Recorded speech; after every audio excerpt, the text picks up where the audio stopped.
I'm really excited that you're here with us. We have Dan Miller here giving this week's topic, which is entitled The Constitutional Question of Abortion, Where We Started in Recent Developments. Dan and his wife Ellen and their two sons, Raymond and Everett, are members of the church, so we're glad that they're here. Dan is a civil litigator. He focuses on real estate, commercial disputes, employment, construction defects. He also represents clients on liability matters, insurance coverage, bad faith claims, trade secret litigation, all kinds of issues there.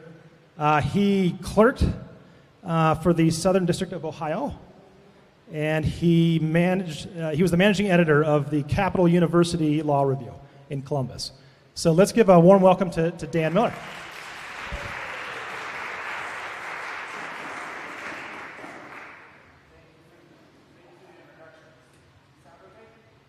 Nope. Now we're good. Now there we are. Well, thank you for the welcome. Like Rob said, my name is Dan Miller. We are recently officially members of the church, but we've been coming here for about 5 years, so many of your faces are familiar to us, of course. With Rob's introduction of my experience as an attorney, he did not include that I have a significant practice in constitutional law, and that's because I don't. Not many attorneys do. That's kind of a preface to the talk today because I understand these things fairly well, I believe, but this is not like a particular area of expertise. It's not like I'm the expert in the area. I'm not a constitutional scholar by any means whatsoever, but I do have some increased knowledge. I wanted to share it with you today. The other preface to this talk today is that this is the first time I've presented this topic, so I'm not really sure exactly how long it's supposed to go, and I have the suspicion that I might be long, so especially during the middle, I'm going to be going quickly through some of the topics because I don't want to keep you guys here forever. Slide, please. So the question that we're here is there a constitutional right to an abortion? In Roe versus Wade, this is in the majority opinion of Roe versus Wade, said the Constitution does not explicitly mention any right to privacy. Well, wait a second. That's from the justice who then went on to hold that there is a constitutional right to privacy that allows an abortion. So how did we get there? And I think that there's a lot of confusion amongst the public about that question. And that confusion and certain misconceptions usually arise whenever there is a decision from the Supreme Court about abortion. And of course, about 3 months ago, there was a major decision from the Supreme Court about abortion called Dobbs versus Jackson Women's Health Organization. And rightfully, when that decision came out, there was a lot of press coverage. And it's my belief that when there's a lot of press coverage about Supreme Court decisions, it goes hand in hand with a lot of confusion in the public and misconceptions. So I want to talk about a lot of those to hopefully remove some of that confusion about where this right to abortion or the absence of a right to abortion comes from. Slide. So the two things that we're going to talk about today are given that the Constitution does not include a right to privacy, where did Roe versus Wade come from? And where does this purported right to an abortion under the Constitution come from? And then we're also going to talk about to what extent the Supreme Court of the United States has protected the right to access to an abortion since 1973 to today. Slide. So just as important about talking about what we are going to talk about today is talking about what we're not going to be talking about today, because I'm really going to focus on the question of constitutionality of abortion bans, regulations of abortion, and whether the Constitution creates a right to access to an abortion. But I'm not going to be talking about whether it is a good idea for states or the federal government to outlaw abortion or protect abortion, because I believe that those are political questions, not so much as constitutional questions. They're important questions, but they're beyond the scope of what I'm going to be talking about today. Likewise, I'm not going to be talking about whether abortion is moral. I believe that that's a philosophical rather than a constitutional question. And I'm not going to be talking about religious views of abortion, because that's obviously a religious discussion as opposed to a constitutional one. Slide. So the constitutional right to privacy is the fundamental basis for Roe versus Wade, but where does it come from? And it comes from a constitutional principle that's known as substantive due process. And most of you who are not attorneys or constitutional scholars or don't spend your free time reading Supreme Court decisions probably are not familiar with this phrase. So we're going to be discussing it in the first half of this discussion today, because it is understanding what substantive due process is really the backbone of understanding the Supreme Court's jurisprudence in the area of abortion. There is, however, a problem with discussing substantive due process. Slide. Yeah, I mean, it is kind of a weighty topic, and it is not easily understood, so there is this danger. And I feel like I didn't go there myself in law school when I learned this topic, but I know some of my classmates did. So I'm going to try to make this as easily understandable and without getting down into the weeds of the esoteric principles involved, because I don't want you to fall asleep on me. And that's just, as a quick aside, this is not a deep dive into this topic by any means. This is going to be a discussion of it and kind of here is the general idea of what substantive due process is and how it's been applied into the abortion cases. So let's talk about what substantive due process means. Slide. So it comes from the Fifth Amendment and the 14th Amendment of the Constitution, which both say that the government cannot deprive a person of life, liberty, or property without due process of law. Now, the same phrase is found in the Fifth Amendment and then again in the 14th Amendment. What's the difference between the two? The Fifth Amendment applies to the federal government, and the 14th Amendment expressly applies to the states. Now, in abortion cases, we're mainly dealing with the 14th Amendment because most of the laws that have been enacted and challenged over the years have come from the states rather than the federal government. If the federal government were to enact some abortion regulation, that would be viewed underneath the Fifth Amendment. Slide. Okay, so actually, can you go back one, please? So due process. What does due process mean? The Supreme Court has interpreted the due process clauses to mean two different things. One is that one of them is much easier than the other. One is called procedural due process, and that focuses on the without due process of law. And that means that you have a protection that the government can't take away your life, liberty, or property without some sort of protectural processes in place. And what do those include? Normally, it includes two things: fair notice, and then secondly, an opportunity to have a reasonable opportunity for a hearing. Okay, so that's procedural due process. We're not going to be talking about that today. That idea of procedural due process is easy to find in the text of the due process clauses, but there's an additional side of the due process clause where courts have actually found that in addition to saying that there are procedural protections for rights, the due process clause actually defines rights. So let's go to the next slide then. So how do we get there from that text of the due process clause that the due process clause defines rights? Well, this is where it gets esoteric, and I'm going to boil it down to the main point for you. There are certain rights that are so fundamental to humanity that the government cannot unreasonably infringe on them consistent with the notions of due process of law. It's basically the idea that even if there is fair notice and a reasonable opportunity to heard, certain deprivations of life, liberty, and property are so against the notions of what due process of law is that it doesn't matter whether there's been a fair opportunity to be heard or a fair notice.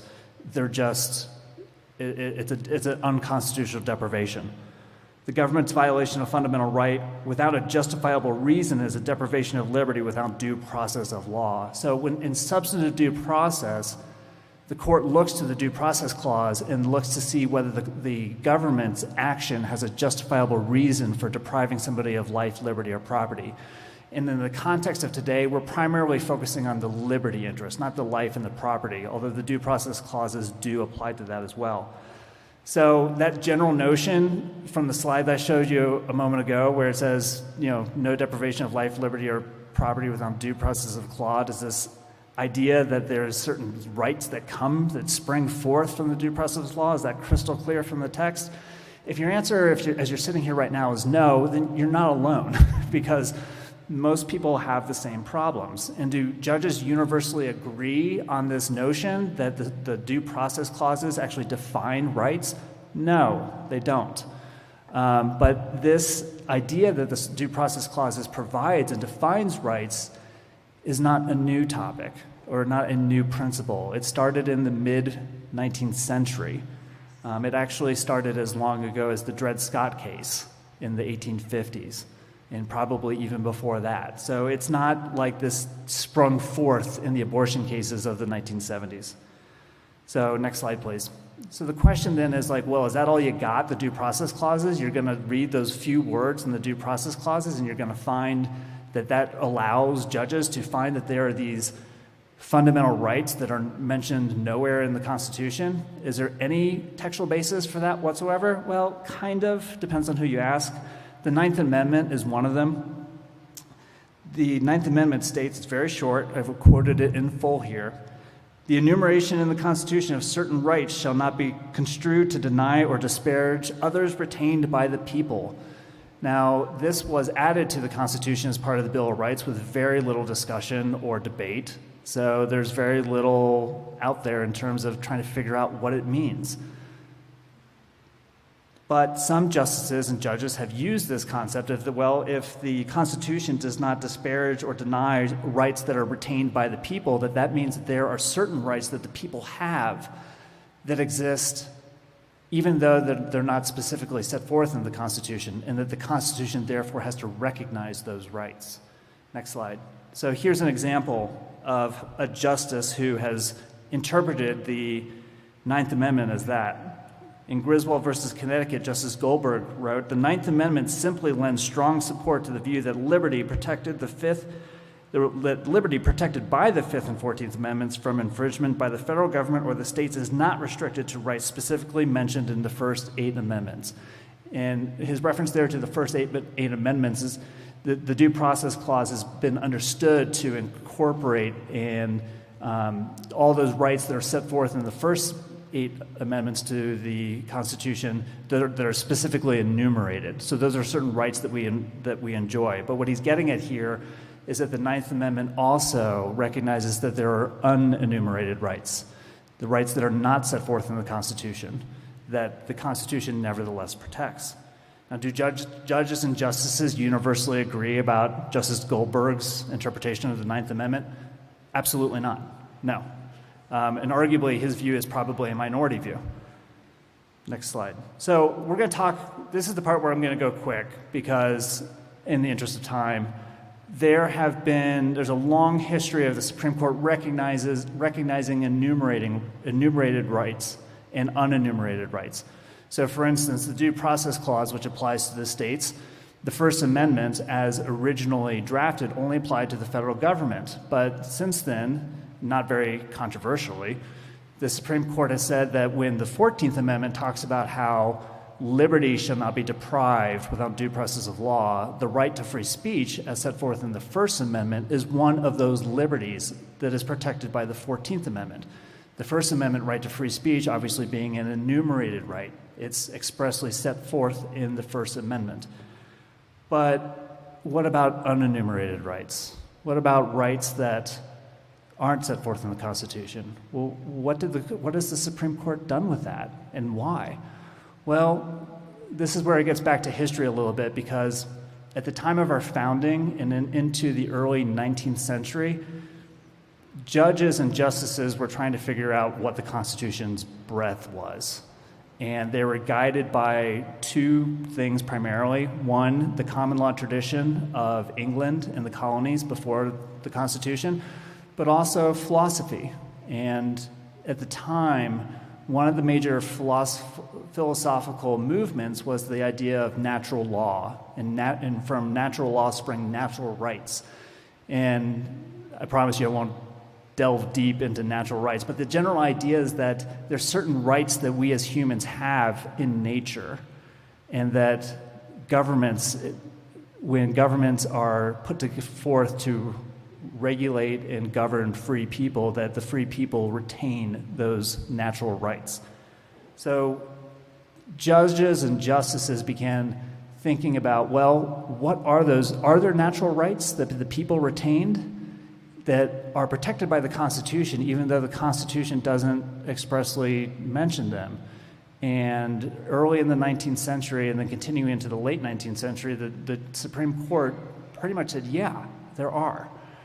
And so I'm going to go through some of the rights that the Supreme Court has recognized over the years.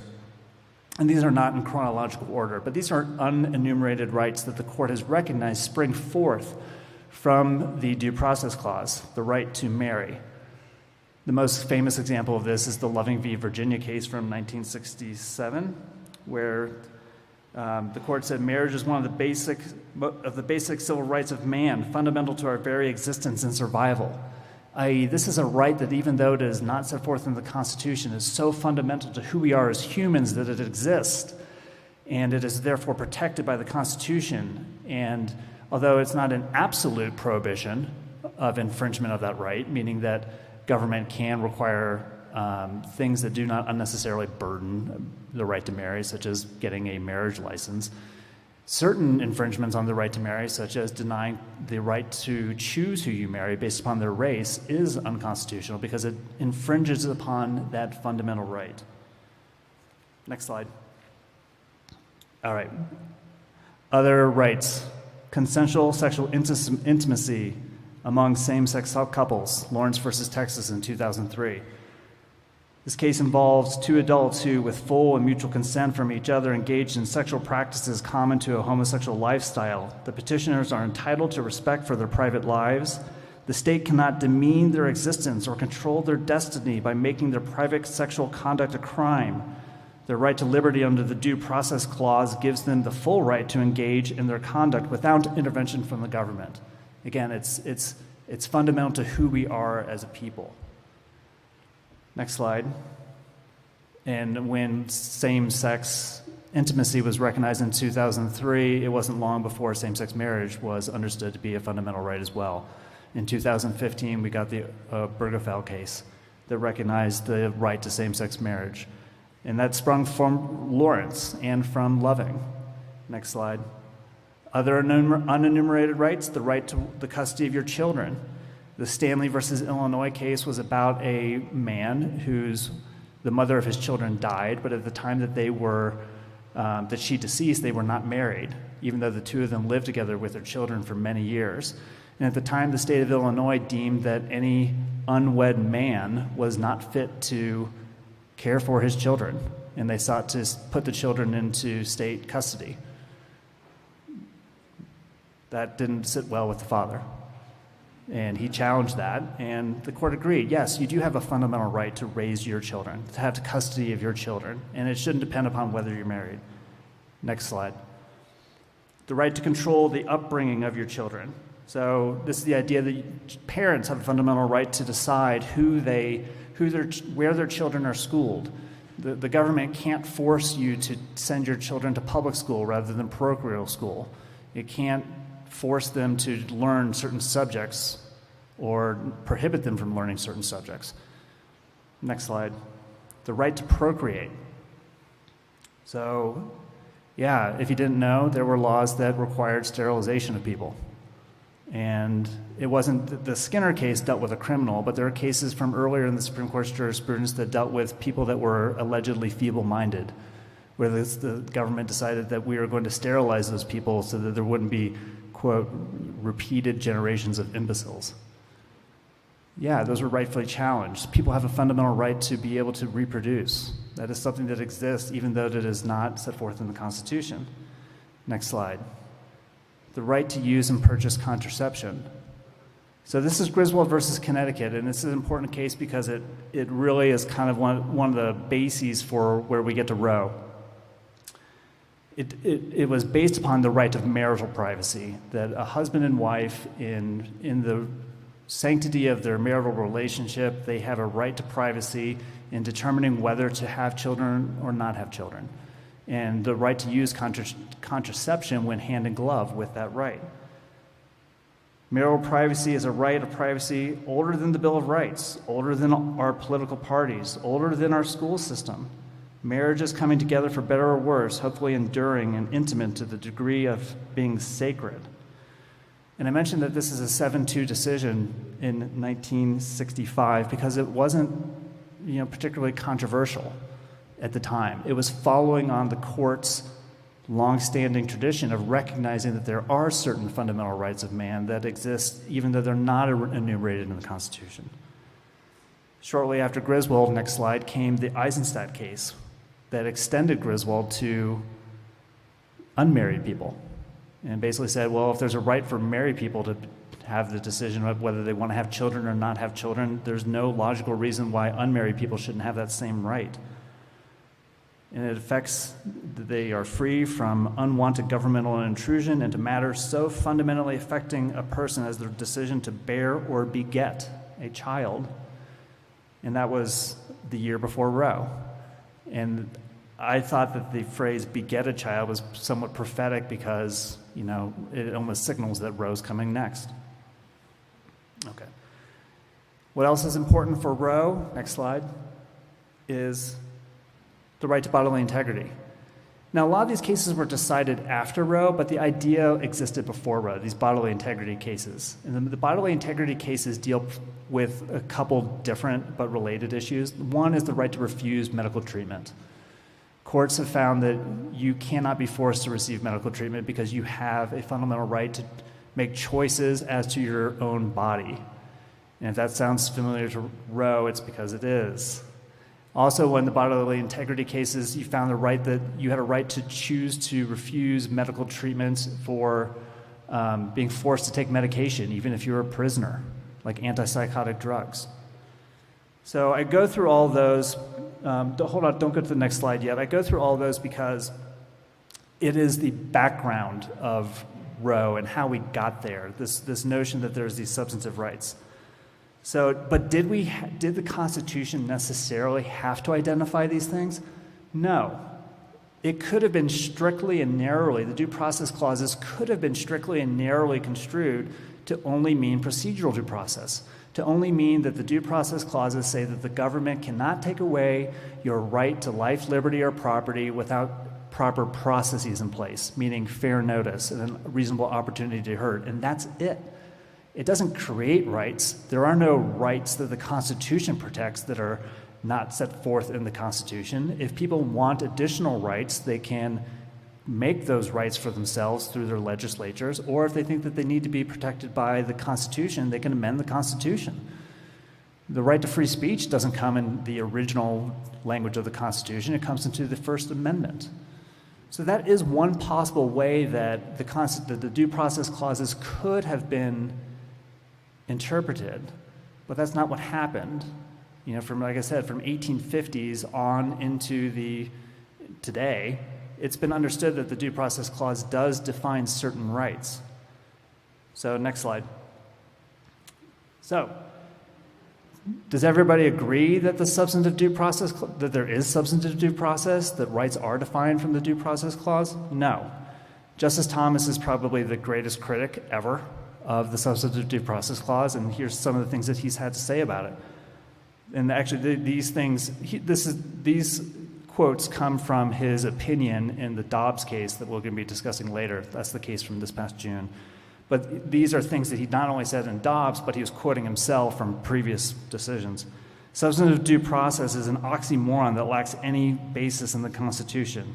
The notion that a provision that only guarantees process could define the substance of rights strains credulity, in that we, meaning the court, should reconsider all the substantive due process cases because they are demonstrably erroneous. Okay, so you know what? Is his opinion necessarily wrong? No. Like I said before, that could have been the way that the court would have gone beginning in the early 1800s, but that's not where they went. So his idea is that we should go back and basically reset everything. So what does Justice Thomas need to make these arguments more compelling? Next slide. A time machine. He really does. So he basically wants to ignore the fact that the Supreme Court has recognized rights from the Due Process Clause for more than a century and a half. Is that his prerogative? Well, sure, it's his opinion, but the problem is that he basically wants to, he has a very strong view of what the Due Process Clause does and does not do, and he wants his view to be the view now, regardless of the fact that his view has not been the view for the past 150 years. Notably, he's the only justice I know of that's ever expressed this view at all. And I think the likelihood of that gaining traction is probably pretty low. Okay, next slide. So we've talked about what these due process rights are, and I'm going to talk briefly about what is the problem with it, what's the difficulty. And everyone seems to agree, determining you have to figure out, well, which liberties, what is going to be protected under the substantive due process principle? What does the Due Process Clause protect if they're not enumerated in the Constitution? And what everyone seems to agree is that it's really difficult to figure out what rights are going to be recognized and how should we figure out what rights are going to be recognized. And there are competing theories as to how courts should do that. And the disagreement of how to identify liberties protected under the Substantive Due Process Clause, in my opinion, goes to the very heart of the disagreement about abortion. Because it's the idea of how do we determine rights? What rights are protected by the Due Process Clause? Because in the Dobbs decision from 3 months ago, only Justice Thomas was the only justice that said that the Due Process Clause does not provide any rights whatsoever. The other 8 all agreed that it provides rights. The debate about was whether the Due Process Clause recognizes a right to obtain access to an abortion. And the argument is, how do we figure out whether abortion is a protected right? Next slide.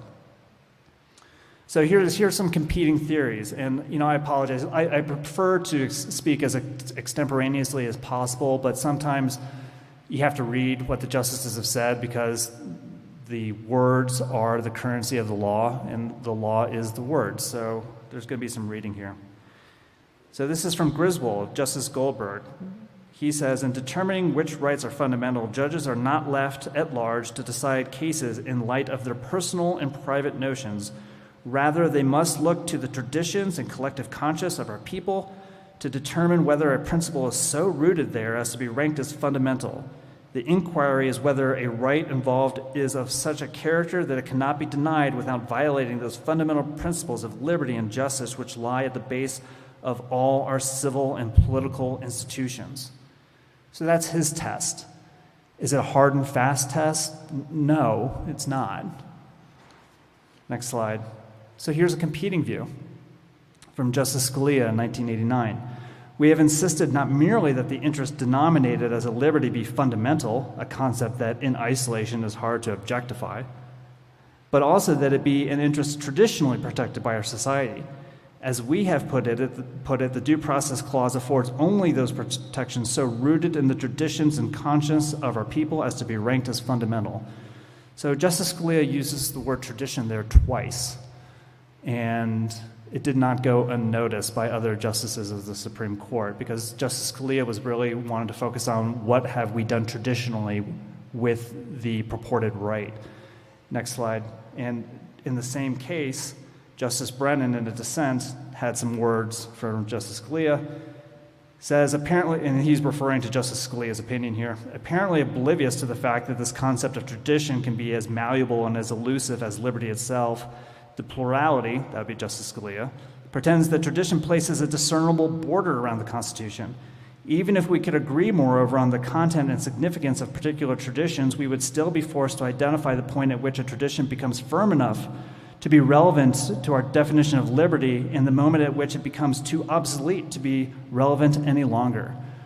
So he's just really dismissing this idea that the right has to be based in tradition, that it has to be a right that everybody understood in our traditions of our society as being a right. Next slide. So So here's Justice Kennedy in Lawrence versus Texas. And why is this important? Because Lawrence versus Texas dealt with an anti-sodomy law, and that prohibited essentially consensual same-sex intimacy. Was traditional same-sex intimacy something that people had a right to do in our country as a matter of tradition, or in England in the colonies before that? No, not at all. It was routinely criminalized. So what does Justice Kennedy say? History and tradition are the starting point, but not in all cases the ending point to the substantive due process inquiry. Because they had to say that to justify finding that same-sex intimacy was a fundamental right. Because if you only look to tradition, you would find that it's not a right that's protected by the Due Process Clause. So those last few slides, the justices have never coalesced around a singular idea of how to determine which rights should be protected. And that led to the problems in the abortion cases. Next slide. So Moore versus City of East Cleveland is not an abortion case, but I think it's prophetic. It was decided in 1977, and I think it's prophetic about where we are today. There's reason for concern lest the only limits to such judicial intervention with substantive due process become the predilections of those who happen at the time to be members of this court. Yeah, they understood that immediately. And it wasn't like this was just mentioned this one time in Moore versus City of East Cleveland in 1977. This quote from Moore was repeated often in the Supreme Court's decisions about substantive due process over the last 60 years. Because they always understood that if we don't have a good basis for deciding which rights should exist and which rights shouldn't exist, people are going to point at us and basically say it's only based upon who the members of the court are. And that was a concern for the justices because they wanted to be concerned about the integrity of the court. And that takes us to Roe. So Roe, everybody knows what Roe versus Wade is, 1973. Here's the most important thing about Roe. The Constitution does not explicitly mention any right of privacy. You remember that was my first slide, right? Well, that wasn't where he ended. This is Justice Blackmun writing for the court. In a line of decisions, however, the court has recognized that a right of personal privacy or a guarantee of certain areas of zones of privacy does exist under the Constitution. This right to privacy is broad enough to encompass a woman's decision whether or not to terminate her pregnancy. That statement is based upon all of the other substantive due process examples that I discussed in the first half of the presentation. He's building upon all of those other decisions where the court has recognized that there are rights. Even though there's no right to privacy that's specifically mentioned in the Constitution, that right does exist, as the court has recognized over several decades in a century. Next slide.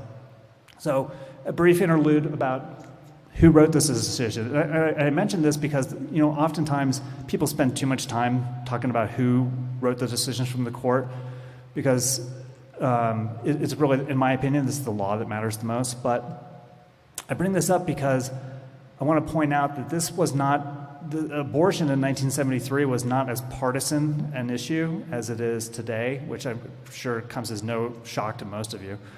But Justice Blackmun was a Republican, and he was appointed by Richard Nixon. And who else was in the 7-justice majority?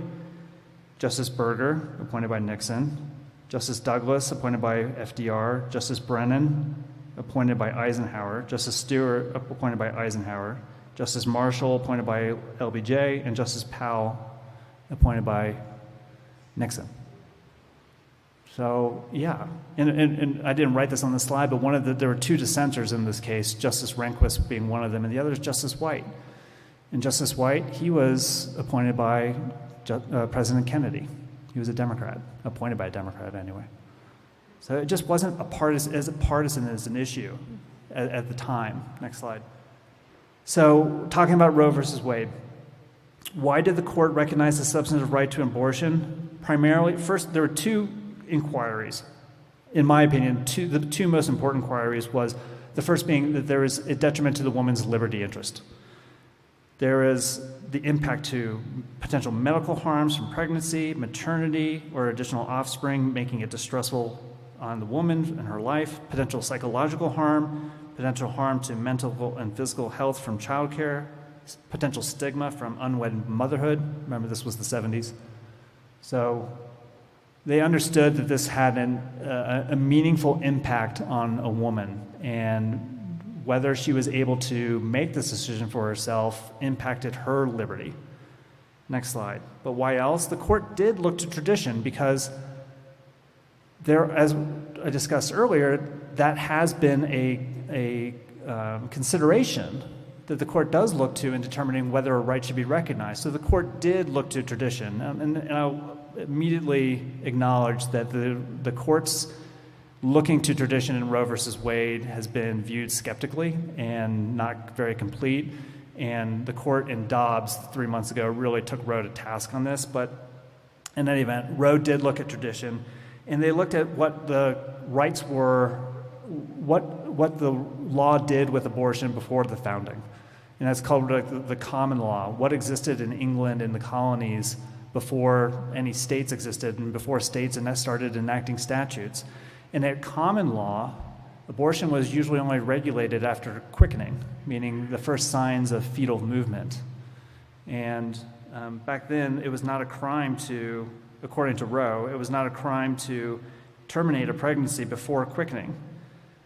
Around the 1860s and 1870s, states began passing statutes that criminalized abortion, but most of the laws then still did not prohibit abortion before quickening.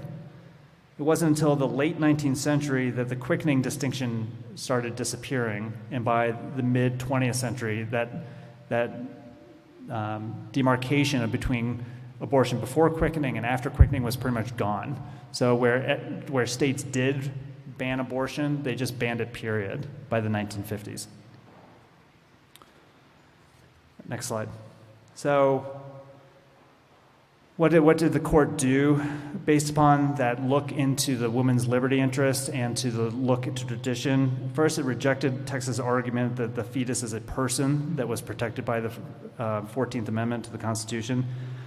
However, it did recognize that the state did have certain legitimate interests involved and related to abortion, those two being protecting the health of mothers. And secondly, Roe did recognize that the state does have a legitimate interest in protecting prenatal life. Next slide. So what did the court do? It did not say that abortion is a fundamental right that the states can never impact at all. It basically balanced the woman's liberty interests that they found to exist along with the state's compelling interest that they found to exist. And they created this 3-trimester framework where under the first trimester of pregnancy, the government can almost never impede a woman's right to receive an abortion. From the first trimester to viability, the government can regulate abortion, but only to further its interest in protecting women's health. Because again, it looked to tradition and the demarcation of quickening, and it incorporated that into what it determined the law to be and what was protected under the Constitution.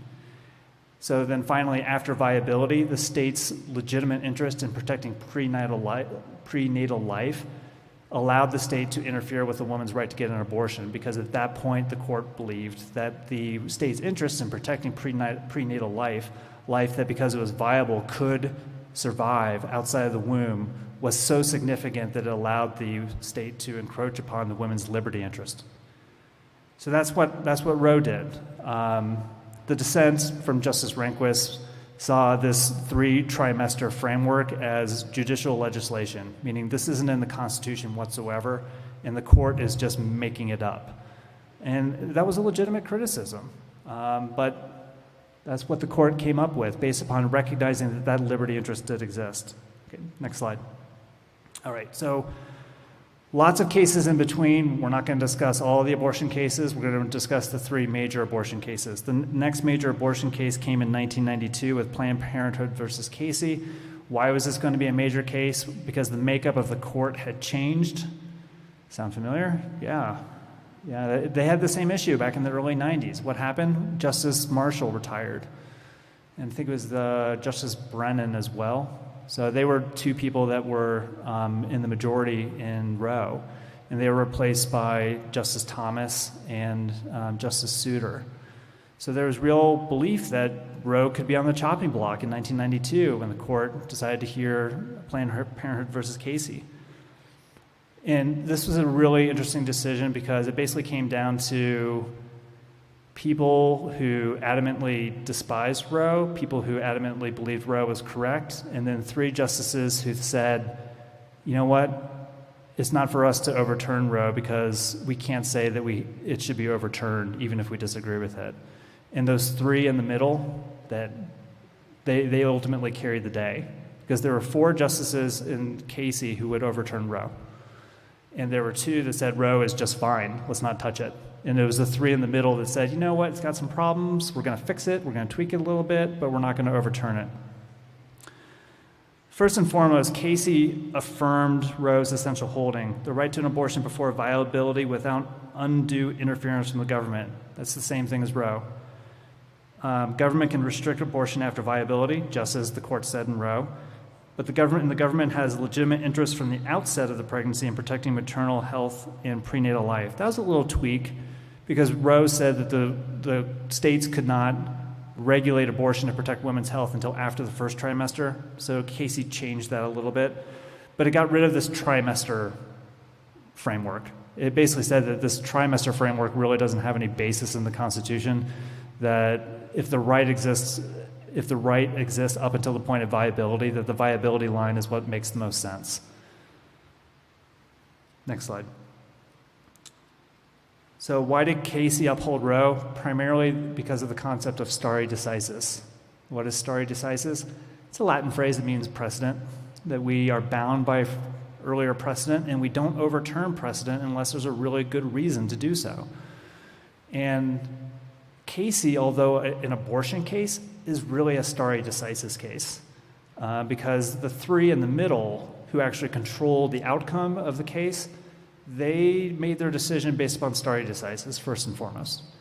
And they basically said that even if we think that Roe could be wrong, it has not proven itself to be factually or legally incorrect, and there's not a good reason to overturn it. And if it sounds like I'm really oversimplifying that, it's because I am. But that's essentially what they got to. They said there's not a good reason to overturn Roe here. So they didn't. They affirmed the idea that the Due Process Clause does protect a woman's decision to terminate pregnancy. It expressly derives from the Due Process Clause of the 14th Amendment. This is from Justice O'Connor. She was one of the 3 in the middle. And she wrote it's called the plurality opinion, but it's the controlling opinion of the court. It is tempting as a means of curbing the discretion of federal judges to suppose that liberty encompasses no more than those rights already guaranteed to the individual against federal interference by the express provisions of the first 8 amendments to the Constitution. But of course, this court has never accepted that view. Right. Yeah, she's saying she's affirming and restating the notion that there are unenumerated rights. And that, yeah, it'd be really easy. Justice Thomas's version of the Due Process Clause would be very simple, and it might even be tempting. But the court has never done that, and Justice Connor was not going to overturn 150 years of Supreme Court jurisprudence about substantive due process just to overturn Roe. Okay, so next slide. The scope of the substantive rights at play. The Constitution puts limits on the state's rights to interfere with a person's most basic decisions about family and parenthood, as well as bodily integrity. So this is where where Justice O'Connor in her decision, her opinion, is finding what rights are involved in abortion. It's the right to privacy, the same right that was involved in Griswold and families being able to decide whether or not to have children and use contraception, but it's also the right in bodily integrity. All right. So that was the law as of 1992. And were there lots of abortion cases between 1992 and 2022? Yeah, there were. But it was basically, they all applied Casey. The idea was that under Casey, a government could not place an undue burden on a person's ability to obtain an abortion before viability. That's the main holding of Casey. So the question then was, what are undue burdens? So that's basically what all the abortion cases were between 1992 and 2022, determining which burdens were acceptable and which burdens were unacceptable as an unlawful and unconstitutional infringement of a woman's liberty interest. That takes us to Dobbs. Okay, so what did it do? First and foremost, it expressly overruled Roe and Casey. It said those cases are just wrong, so they're done. And the Dobbs decision came out swinging. It really did. It made no bones about what it thought about Roe and Casey, and it criticized them pretty fiercely. Dobbs is a very long decision. I can't remember how many pages it is, but Justice Alito wrote the majority opinion, and it's long. The dissent was written by Justices Kagan, Sotomayor, and Breyer. It's also very long. So there were 5 in the majority, there were 3 in the dissent. That leaves 1 justice who didn't join either opinion. That was the Chief Justice, Justice Roberts. He was not prepared to overturn Roe or Casey, but he basically said he thought that there was a, quote, more measured approach available under which the government could not infringe upon the government could infringe upon a woman's right to seek an abortion so long as she had a reasonable opportunity to do so. And the law in this case that was being challenged was a prohibition after 15 weeks. And in Justice Roberts' view, 15 weeks was enough reasonable opportunity for a woman to decide. So he would say Roe and Casey correctly recognize that there is a fundamental right to an abortion, but 15 weeks is okay. And I'm not going to overrule Roe and Casey right now. The other 8 justices thought that that was the wrong approach. They were like, listen, you have to make a stand here. It's either correct or it's not correct. And the 5 justices said that Roe and Casey were not correct. It attacked the viability line in Roe and Casey as being judicial legislation and called it an abuse of judicial authority, basically finding rights where the Constitution doesn't show them to exist. The thing about the decision in Dobbs that I think is most important is the way that the differences between the majority opinion and the dissent define the rights involved and how we look to determine whether the liberty should be recognized as a right. The majority defined the right at issue as a right to an abortion, as opposed to rights of privacy and rights of bodily integrity.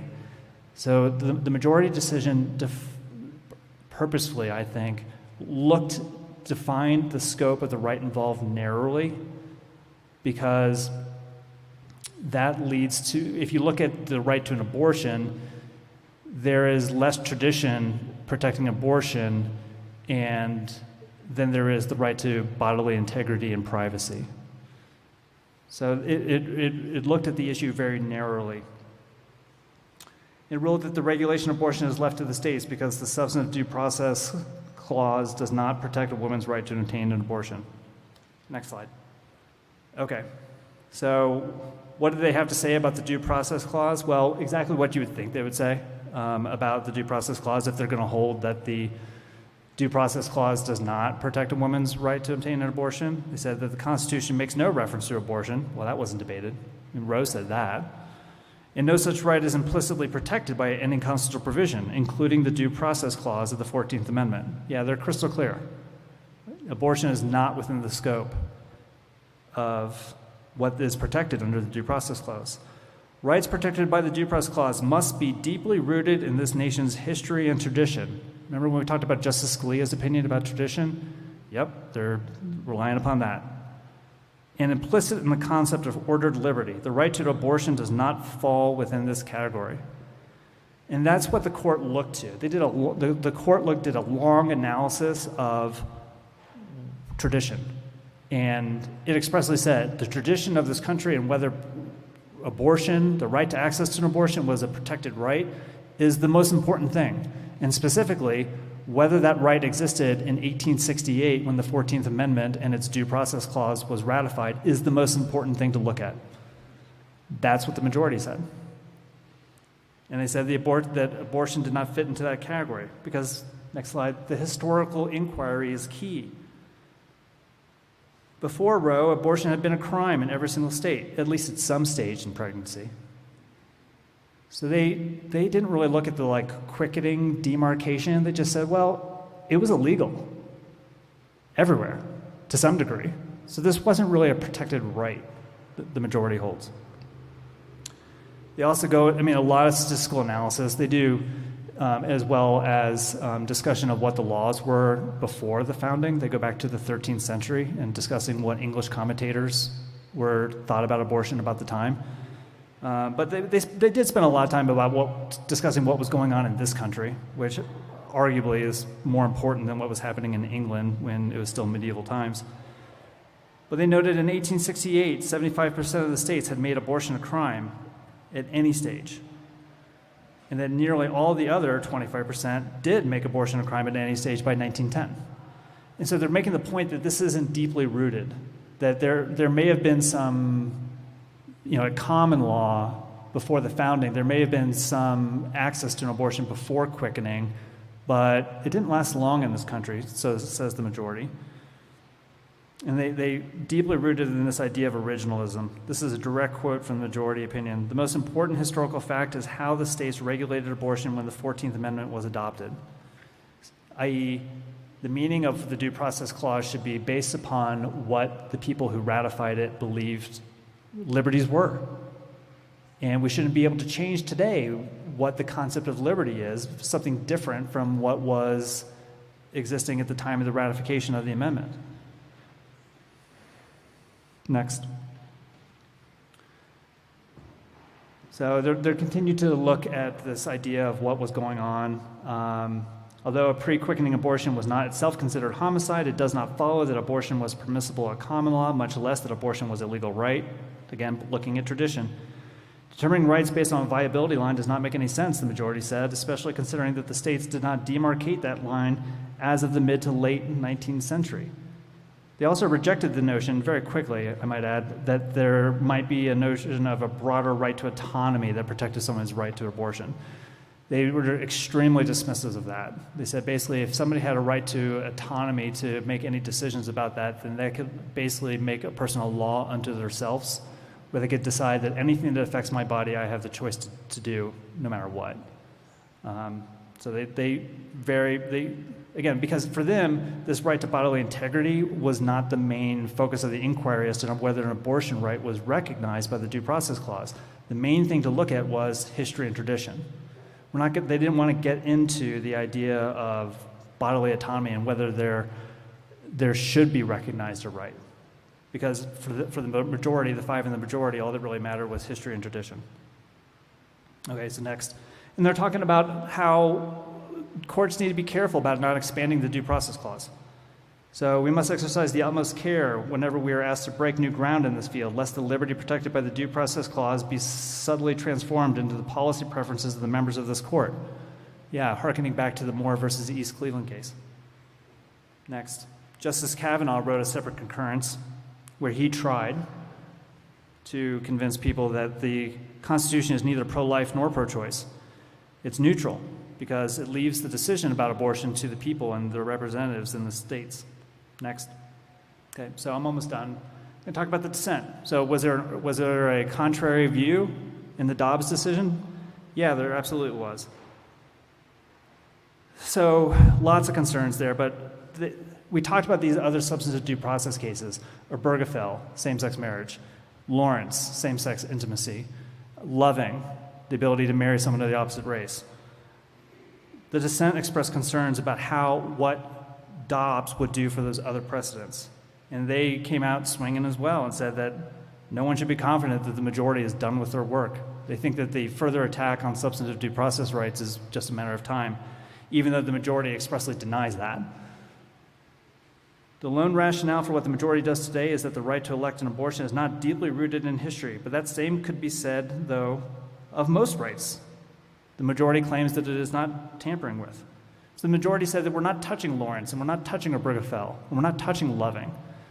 But if you say that the main inquiry is history and tradition, when Loving was decided in 1967, there wasn't a history and tradition of protecting interracial marriage.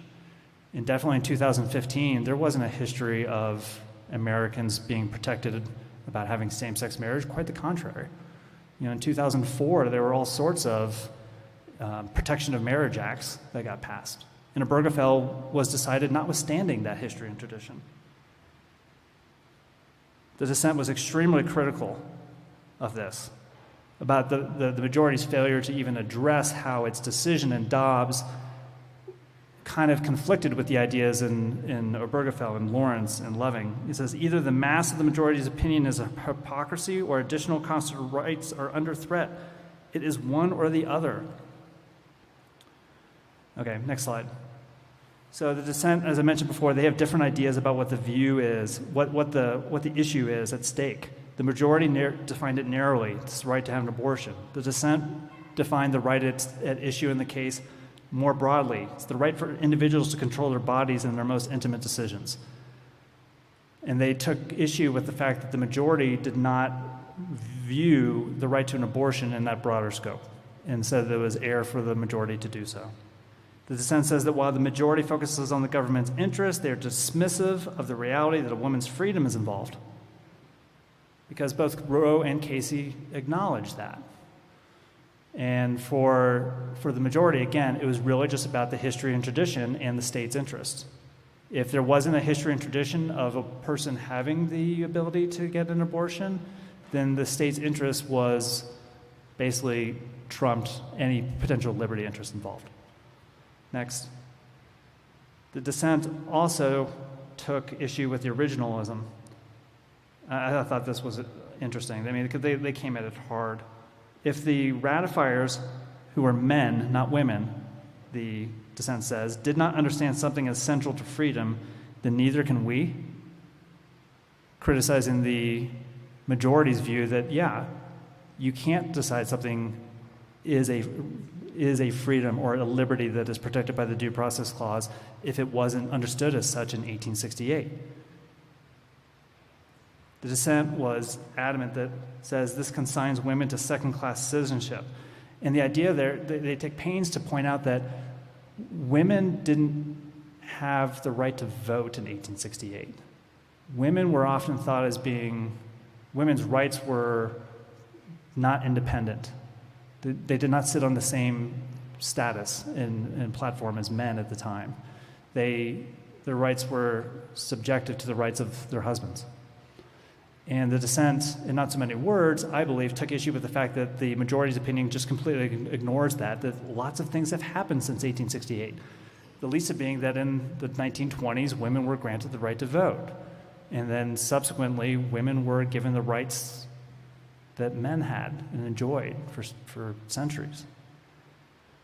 But moreover, that's not how the court has done it. This originalism view, that's not how we've done the substantive due process inquiry.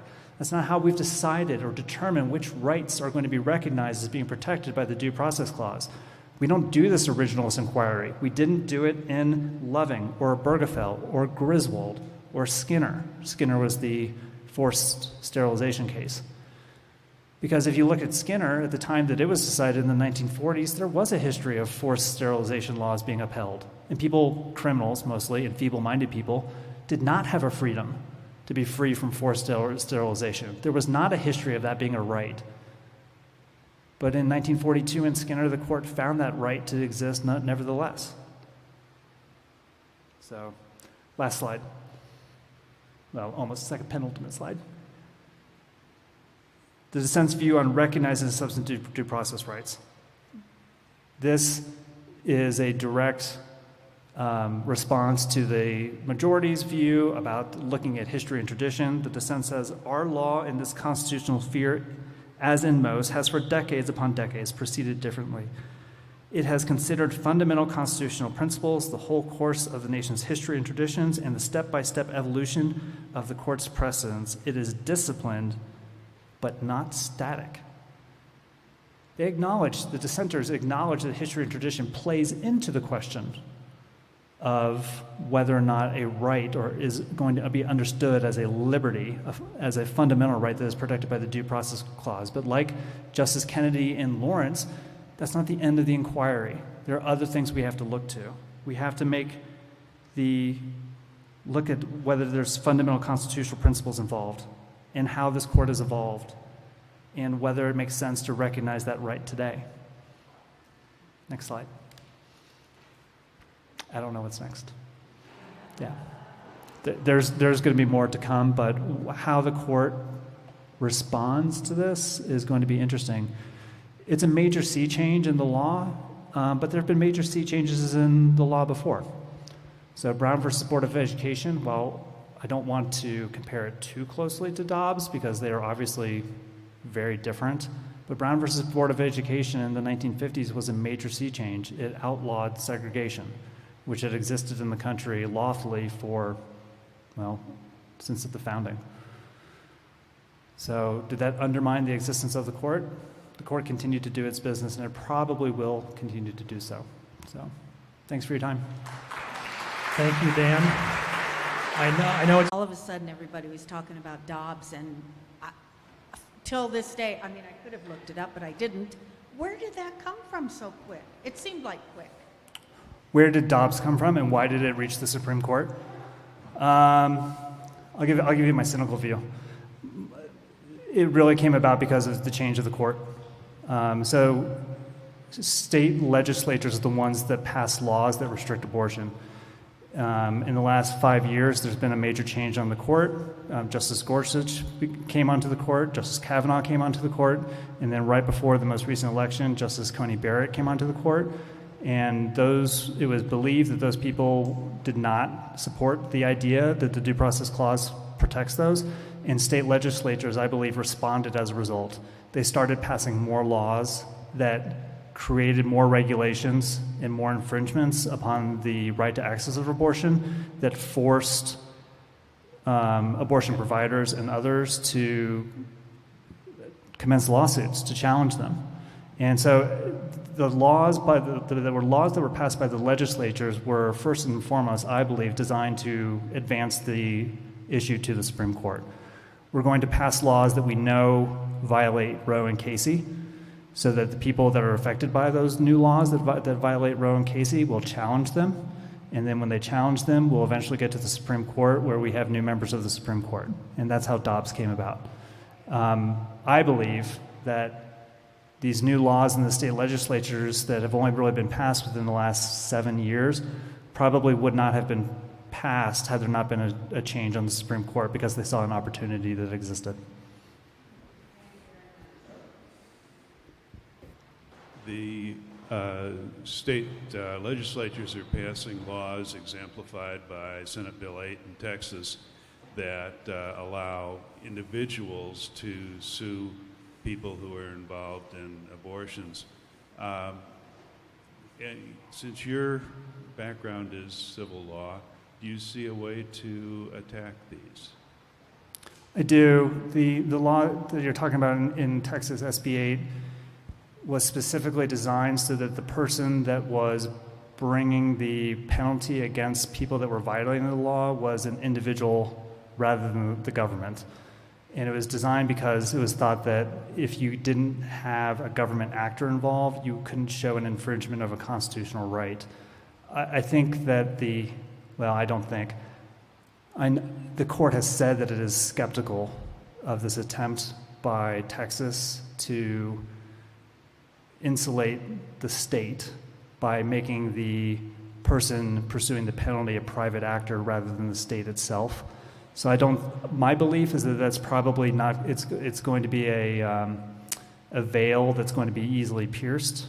And I think that if there is any right to challenge laws that allow a private actor to pursue penalties rather than the state, I think that the Supreme Court would likely see through that veneer. That being said, Dobbs is now the law, so I think that private actor, state actor dichotomy in Texas is probably a moot point at this point because now Dobbs basically gives the state the authority to just do it as a state actor. So I recall that Ruth Bader Ginsburg had preferred that abortion rights be gotten through a different pathway. Is that true? And if so, what pathway had she preferred? I apologize. I don't know the answer to that question. Justice Ginsburg was an adamant defender of the idea that the substantive due process principles in the Due Process Clause did protect a woman's right to seek an abortion. But I don't know anything about her advocating for some other means. I will say this. this is a bit of an aside, but so justices are often asked a question, which is in some form, what do you think is like the greatest flaw in the Constitution, since you guys look at this document all the time, and like, what would you do to change it if you could? And the most popular response is that the justices say that they think it's too difficult to amend. It is that they believe, and this is, you got to understand, because where they're coming from, they all desire to defer to the political process if they can. They don't want to make constitutional law and make decisions that affect people's rights if the decisions can be properly executed and determined by the people through the democratic process by electing people and then passing laws. So I think that there's a strong attitude amongst justices from the entire spectrum of the judicial philosophies that the Constitution should be more easily amended. I don't have it in front of me, but I think it's 3/4 of the states have to ratify it after it's been passed by 3/4 of both houses of Congress. So it's a super majority, 75%. How are the states voting for it? Is that by their legislature or? Yes. Okay. Yeah, they're. So don't quote me on this. I have to look it up. I've got over there. But my recollection is that if an amendment originates in the Congress, it has to pass through both houses with 3/4, and then it has to go to the states to be ratified by 3/4, and the ratification comes from those states' legislatures. And it's a high bar, 75%. I mean, in Congress, you're hard pressed to get anything to get 66%, 2/3. Getting 3/4 is near impossible. Question back there. So I think we need to we're at 12:15, and I know that there's a meeting for madrigals that started about 15 minutes ago that some of us like to go to. Can you stick around and answer individual questions? Sure. And hopefully this recorded well, and we'll also have that. Next week we have Judy Angelito and Mike Madej presenting voter protection and the attack on democracy, which is going to be really great. And the week after that, I think, is Nancy Henjum on City Council. And she wants to have a question format. So for the next couple of weeks, be stirring in your mind what you're going to want to ask Nancy Henjum about city issues. Thank you